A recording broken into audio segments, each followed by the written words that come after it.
in aan wax doqonnimo ah samayn doonin. Daaha ka qaaday siraha naxdinta leh.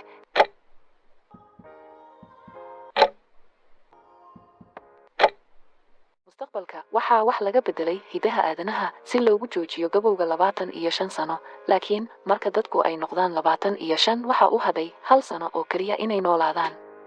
Nolosha qofka waxaa lagu muujiyaa saacad gacanta uga taalo, waqtiguna hadda waa lacagta adduunka. Taajirku wuu noolaan karaa weligiis halka danyartu ku nool yihiin bil ilaa bil. Wiil ayaa toosay wuxuuna arki doonaa in ay u hadhay in ka yar 1 maalin. Intuu soo degay ayuu salaamay hooyadiis Rachel, taasoo u dabaaldegaysa dhalashadeeda 50aad. Rachel waxay u sheegtay inay 3 maalmood u hartay iyada. Waxay siisay xasuusin dardaaranka biilasha iyo deynta u baahan in la bixiyo. Rachel waxay u sheegtay inay ku maqnaan doonto 2 maalmood shaqo ay ku bixiso deynta. Waxay u sheegtay Will inuu kula kulmo istaanka basaska si uu waqti u siiyo, waxaana ay sii siisay 30 daqiiqo. Wuu sii dhunkaday oo macasaalmeeyey. Isagoo u socda shaqada, Will waxa uu la kulmay ilmo yar Maya. Waxay weydiisatay 1 daqiiqo, Will si farxad leh ayuu u siinayaa 5 daqiiqo waanay ka tagtay iyadoo dhoola cadaynaysa. Shaqadii ayuu yimi oo la kulmay saaxiibkii Borel. Waxa uu ka shaqeeyaa warshad samaynaysa qalabka kaydinta waqtiga. Kadib maalin adag, wuu soo baxay si uu mushaharka u qaato. Wuxuu arkayaa in la siiyey mushahar yar oo uu dalbanayaa in dheeraad ah, laakiin qaybiyaha ayaa sheegay in sixir barar uu dhacay. Kadib wuxuu aadi doonaa baar, halkaas oo asxaabtiisa qaar ku casuumeen inuu khamaro cabo balse wuu diiday. Borel waa sakhraansan yahay, isagoo tilmaamaya qof leh, waxaan qof walba u iibinayaa cabitaan. Waxa uu sheegay in ninkaasi uu haysto in ka badan qarni waqti ah. Kadib wuxuu arkay qof isha ku haya ninka, wuxuuna go'aansaday inuu ninka Henry u sheego in qof uu daawanayo isaga. Will ayaa u sheegay ninka inuu ka tago meesha haddii kale uu soo jiidanayo indho badan, laakiin ninku wuu diiday. Koox rag ah ayaa soo galay, qof kasta oo baarka joogay ayaa ordaya. Borel wuxuu u sheegaa Will inay yihiin tuugo mintid ah. Borel ayaa ka jiidaya Will, laakiin Will wuxuu damacsan yahay inuu joogo oo daawado. Waxa uu u sheegayaa Borel in aan wax doqonnimo ah samayn doonin oo Borel isaga tago. Tuugta ayaa u sheegaya Henry inuu u dagaalamo naftiisa. Henry wuxuu u muuqdaa mid la laboonaya, wuxuu aaday musqusha. Wuu hunqaacayaa iyagoo sugaya tuugadu. Si lama filaan ah ayuu u soo galay Will oo uu albaabka ku dhuftay, tuugadii lana baxsaday Henry. Fortis iyo tuugadiisii ayaa daba ordaya, waxaa u suura gashay inay uga dhuntaan dhisme duq ah. Will iyo Henry ayaa isbartay, Henry ayaana shaaca ka qaaday inuu yahay 105 sano jir. Waxa uu sheegay in maskaxdiisu daalan tahay oo uu rabo dhimasho. Isagoo sharxaya dhaqankiisa is-ilaalin la'aanta ah, Will ayaa xanaaqay oo u sharaxay Henry in isaga iyo hooyadiis ay u shaqeeyaan shaqooyin adag si maalin kale u noolaadaan. Henry ayaa markaa daaha ka qaaday siraha naxdinta leh ee nolosha adduunka. Dadka taajiriinta waxay kordhiyaan qiimaha nolosha, taasoo sababta in dadka masaakiinta ah ay dhintaan, halka maalqabeennadu taajiriinka sii noqdaan. Xaqiiqdu waxay tahay in uu jiro waqti ka badan oo ku filan qof walba. Si kastaba ha ahaatee, damaca ayaa indho tiray dadka maalqabeennada ah. Henry ayaa weydiiyey Will waxa uu samayn doono haddii uu haysto waqti dheer sida isaga oo kale. Will ayaa ku jawaabay in aanu u lumiyeen sida Henry. Henry waxa uu ka fikirayaa waxa Will yidhi. Subaxdii baa timid, Henry wuxuu go'aansaday inuu dhammaan bixiyo waqtigiisa laga reebo 5 daqiiqo uu ka reebtay. Muddo kadib, Will wuu toosay oo ogaanayaa in uu haysto muddo ka badan qarni. Wuxuu raadiyey Henry oo wuxuu arkay isagoo kor fadhiya buundo. Ilbiriqsiyadiisii u dambeeyey isaga oo dhoola cadaynaya ayuu iska tuurayaa Henry buundada. Kadib, Will wuxuu u socdaa Borel wuxuuna arkay Borel xaaskiisa Greta haysa ilmahooda dhowaan dhashay. Will wuxuu uga sheekaynayaa saaxiibkii wixii uu la kulmay iyo waqtiga uu haysto hadda. Borel wuxuu weydiiyey waxa uu qorshaysan hadda. Hadda oo uu runta ogaaday, Will wuxuu ku talo jiraa sidii cadaalad loo heli lahaa. Ka hor intaanu bixin, Will wuxuu siinayaa saaxiibkii waqti, halkaas oo uu Borel kula jeedsanayo baarka. Dhanka kale, Rachel waxay iska bixinaysaa amaah 2 maalmood ah, waxaana ay isku dayaysaa inay raacdo baska balse waxay ogaanaysaa in qiimaha basku sare u kacay oo aanay awoodin inay raacdo. Waxay baryaysaa darawalka iyo dadkii rakaabka ahaa, balse qof walba uu ka jeedsanayaa. Iyada oo dareentay quus ayay bilowday orod. Labaduba waxay ku jiraan tartan ka dhan ah waqtiga. Ilbiriqsi kasta iyo tallaabo kasta, geeridu way u soo dhawaataa Rachel. Ugu dambeyntii way is arkaan. Waxay u ordayaan sida ugu dhaqsaha badan. Laakiin dhimashadu way ka badisay Rachel iyo Will. Rachel oo aan naf lahayn waxay ku dhacday gacmaha Will. Will ayaa ooyaya isagoo og inay ahaayeen ilbiriqsiyo keliya waxa ka xigay noolaanshaha noloshii ay weligood ku riyoon jireen. Hadda wuxuu haystaa dhammaan waqtiga uu weligiis rabay, laakiin hooyadiis ma haysto. Maalinta xigta, waqti hayaasha ayaa ka soo saaray maydkii Henry webiga. Raymond, waqti hayaha sare, iyo Jagger yarkiisa ayaa baadhaya goobta. Markay baxayaan, Raymond wuxuu arkayaa kamarada ku taal buundada dusheeda. Dhanka kale, Will wuxuu la socdaa baabuur isagoo xiran suud cusub oo uu muuqaal cusub wejigiisa ka muuqdo. Waxay ka baxayaan aagga waqtiga gaaban oo ah xuduud kala qaybisa noocyada kala duwan ee bulshada. Safarkiisa waxay soo mareen xuduudo badan, iyagoo bixinaya khidmad ku kacaysa mid walba qarash. Qarashka xadka ee u dambeeya wuxuu noqon doonaa sanad. Darawalka ayaa ku soo dhaweeyay magaalada New Greenwich. Darawalku waxa uu weydiiyey Will waxa uu damacsan yahay ee dhabta ah ee uu ka soo doonay magaalada. Will wuxuu ku jawaabay inuu dadka magaalada Greenwich uu rabo inay bixiyaan wuxuu ku leeyahay. Magaaladu gebi ahaanba way ka duwan tahay meesha Will la qabsaday. Markii uu baabuurka ka soo baxay, isla markiiba wuxuu bilaabay orod. Waxa uu weli la haystaa noloshiisii waqtiga yaray. Wuxuu eegay gacantiisa oo bilaabay inuu u socdo sidii qof waqtiga adduunka yaa la haysta. Si kastaba ha ahaatee, waxay indhihiisu soo jiiteen naag lagu magacaabo Sylvia. Wuxuu kiraysanayaa hotel. Will wuxuu toosayaa isagoo weli ay u hadsan tahay 105 sano. Inkasta uu ku raaxaysanayo sariiraha raaxada iyo qol leh aragtida ugu wanaagsan, haddana geerida hooyadiis ayaa weli uu xasuusan yahay.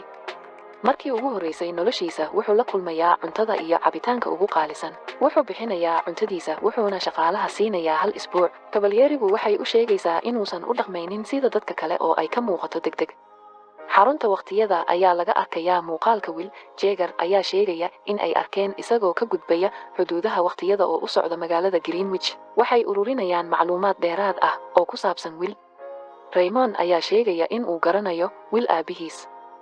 Will wuxuu galayaa kasiino isagoo ciyaaraya khamaarka ayaa waxay isbaranayaan bilyaneer lagu magacaabo Philip oo uu la ciyaaraya sharad. Will wuxuu ku guulaysanayaa in u dhiganta 2 qarni. Philip ayaa kordhinaya lacagta la dhiganayo sharadka. Attentionka Will ayaa ka jeestay ciyaarta oo u jeedsanaya gabadha Sylvia oo ag fadhida Philip. Philip ayaa gacantiisa tusaya, taasi oo ay ka muuqato inuu haysto in ka badan qarniyo. Philip wuxuu ka sheekaynayaa faraaqa u dhexeeya dadka taajiriinta ah iyo kuwa faqriga ah, taasi oo uu ku tilmaamayo mid dabiici ah. Philip wuxuu la dhiganayaa sharad 2 qarni ah, kaasi oo uu Will aqbalayo isagoo ku reebaya gacantiisa wax ka yar 30 ilbiriqsi. Will ayaa ku guulaysanaya ciyaarta oo helaya waqti qarniyo ah. Philip ayaa ku raaxaysanaya sharadka noocan ah, waayo waxay xiiso u yeelaysaa noloshiisa caajiska ah. Wuxuu arkayaa Will oo fiirinaya gabadha ag fadhisa. Wuxuu weydiinayaa waxa uu u malaynayo in ay tahay hooyadiis, walaashiis ama ayeeydii. Will ayaa ku jawaabaya kaliya way qurxoon tahay. Philip wuxuu u sheegay inay tahay inantiisa oo ay xaflad ku casuumtay. Maalinta xigta, Will wuxuu iibsanayaa baabuur cusub iyo guri qaali ah. Waxa uu tagayaa xafladda oo uu kula kulmayaa Sylvia. Waqti hayaasha ayaa soo galay xafladda oo fadhiisiyey Will meel xafiis ah. Raymond ayaana isu sheegay. Waxa uu weydiiyey sababta uu u joogo magaalada Greenwich iyo sida uu u haysto waqti ka badan 1 sano. Si daacad ah ayuu uga jawaabay Will, wuxuuna sheegay in Henry uu siiyey uuna isdilay. Raymond wuu ka shakiyey sharaxaadiisa wuxuuna kala wareegay waqtiga una sheegay in la xidhi doono. Markii uu bixi rabo, Will ayaa weydiinaya sababta uu u baadho dadka isdilay markii uu dilku ka dhaco meeshuu ku noolaa maalin walba. Raymond waa uu la yaabay hadalkiisa waxaanu u sheegay in hadalladiisu xasuusinayaan aabihii. Kadibna Will wuxuu weeraray saacad ilaaliyaha waxaana uu la baxsaday Sylvia. Will ayaa Sylvia weydiisanaya waqti, laakiin way diiday. Subax ayay noqotay, iyagoo maraya jidka way ayaa taayar ku banjaray, shil ayaana ay galeen. Fortis iyo tuugadii waqtiga ayaa soo dul istaagay labadooda oo miir beelay. Waxay waqtiga ka shubteen Sylvia, laakiin degdeg ayay u baxeen iyagoo ugu reebay 30 daqiiqo waqtigeeda. Will wuxuu siinayaa waqti yar Sylvia, waana ay ordeen si ay waqti kale u helaan. 3 daqiiqo ayaa u harsan. Will ayaa ku garaacay albaabka Borel. Gareeta ayaa ka furtay oo ku wargelisay Will inuu u dhintay sunta khamriga awgeed. Sylvia waxay ku jirtaa murugo maadaama ay haysato wax yar. Waxa uu iibinayaa dhagaheeda. Markuu arkay inay quus taagan yihiin, wuxuu ka siisanayaa 2 maalmood kaliya. Waxay arkayaan waqti hayaasha oo ay ka dhuumanayaan. Waxay dhex marayaan magaalada iyagoo ka wada hadlaya ganacsiga qoyska Sylvia. Will ayaa weydiinaya waqtiga ay haystaan ehelkeedu, iyaduna waxay u sheegaysaa inaan la tirin karin. Wuxuu wacayaa Raymond oo uu ka codsanayaa in 1 sano lagu soo wareejiyo magaaladiisa si Sylvia loogu beddesho. Raymond wuxuu uga digay in haddii uu sii socdo uu samayn doono aakhirka sidii aabihiisa dhintay. habeen ayay noqotay, waxay wax ka weydiinaysaa qoyskiisa. wuxuu u sheegayaa in aabbihii sidiisa ahaa nin qamaar gala balse mid ka duwankiisa. aabbihii wuxuu ku qamaari jiray naftiisa isagoo deeqsi ku ahaa bixinta wakhtigiisa. waxay ogaanayaan inay isku da'i yihiin, xidhiidhkooduna wuu sii xoogaysanayaa. subax ayay noqotay, waxaanay eegayaan in Philip uu u soo diray wakhti, balse waxba uma aanu soo dirin, taasi oo Sylvia ka niyad jebinaysa aabaheed. inkastoo aanu helin wakhtiga, haddana Will wuxuu damacsan yahay inuu Sylvia iska fasaxo. wuxuu u galbiyey qolka telefoonka isagoo sii siinaya bastoolad. waxay la hadlaysaa aabaheed. Will iyada ayuu daawanayaa isagoo aan la socon in gadaashiisa uu taagan yahay Raymond oo qori ku haya. Sylvia way jeedsatay oo aragtay Raymond, si bilaa joogsi leh ayay u toogatay Raymond. Will wuxuu qori ku fiiqayaa Raymond oo dhiig baxaya, laakiin halkii uu ka qaadan lahaa wakhtigiisa wuxuu siinayaa wakhti yar Raymond. waxay ka hadlayaan qorshaha Will si uu wakhti u siiyo dadka, oo ay Sylvia sheegtay in ay ka caawin karto. goobta amaahda ee deegaanka, baabuur xamuul ah ayaa si lama filaan ah uga soo galay muraayadda. maalintaas Will wuxuu siinayaa wakhti Greta, Maya iyo xitaa qaybiyaha wakhtiga. Fortis wuxuu sii wadaa inuu dadka dhibaateeyo oo uu ka xado wakhti. kadibna waxa uu arkayaa bandhiga abaalmarin 10 sano ah, ciddii soo qabata Will iyo Sylvia.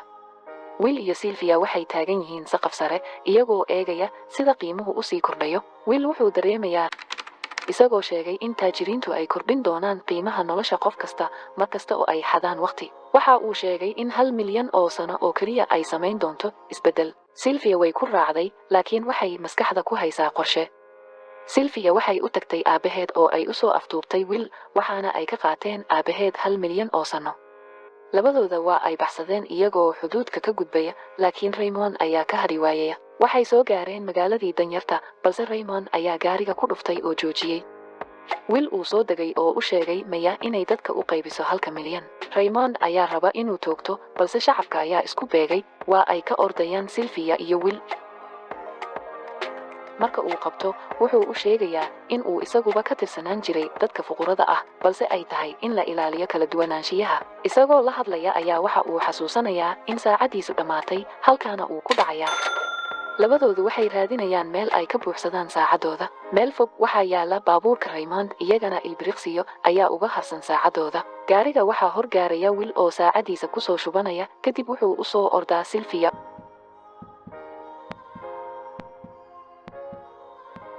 ay ilbiriqsiyo u hartay. wakhti yar markay u harsan tahay ayaa uu soo gaaray, waxaana ay sidaa ku heleen maalin dheeri ah. muwaadiniinta ayaa hadda ka gudbaya xuduudaha iyaga oo sii galaya aagaga qaaliga ah, waxaana halkaa ku burburaysa kala sarayntii iyo dulmigii. Sylvia iyo Will waxay sii wadaan hawshooda caadiga ah, iyagoo markan dhacaya bangi weyn. sabskrayb saar si aad u hesho muuqaalo badan oo noocan oo kale ah. sii sharagaree linkiga oo la wadaag asxaabtaada si aad u caawiso kanaalka. hoos noogu reeb fikirkaaga, waad ku mahadsan tahay daawashada.